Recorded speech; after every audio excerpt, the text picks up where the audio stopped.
여권서도 불만 비등 여당 일부선 사퇴 불가피론.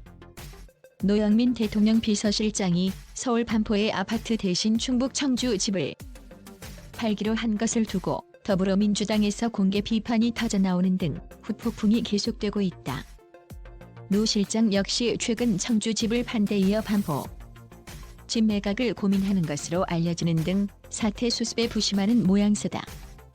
특히 여권 내에서는 이번 사태가 장기화할 경우 걷잡을 수 없는 민심 이탈로 번질 수 있다는 위기의식에 번지고 있다.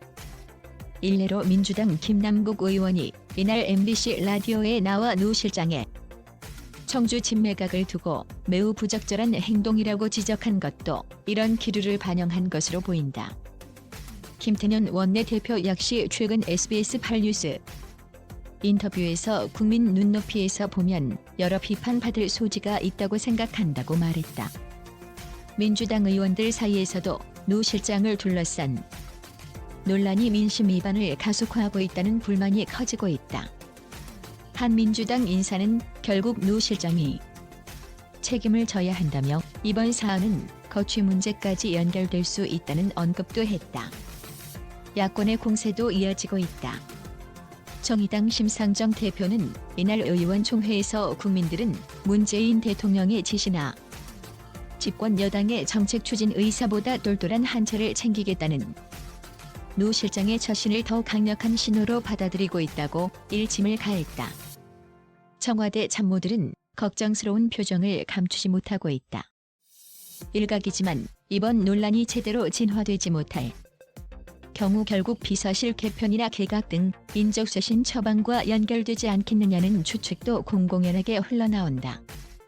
이런 가운데 노 실장이 이달 말까지 다주택 참모들에게 1주택만 남기고 처분하라는 강력 권고를 내린 바 있어 이 결과에 따라 민심을 수습할 길이 열릴 수 있다는 기대 섞인 관측도 나오고 있다. 현재 청와대 내 다주택 참모는 모두 12명으로 이들이 기한 내에 국민이 납득할 만한 주택 처분 결과를 보여야 한다는 것이다. 노 실장은 최근 청주 집을 팔기로 하고 매수자와 구두 계약까지 체결하는 등 신속하게 움직이고 있다.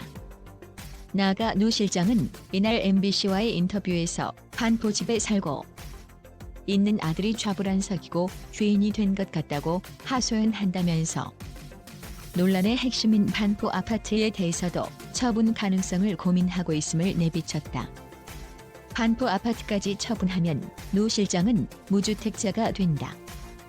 노 실장은 또 최근 반포 대신 청주 아파트 매각 논란과 관련해서는 가족이 거주 중인 반포 아파트를 팔 수 없어 오랫동안 빈집이었던 청주 집을 팔았다는 입장을 내비치고 있다. 이에 따라 부동산 투자 차원에서 고의로 강남 아파트를 안 팔았다.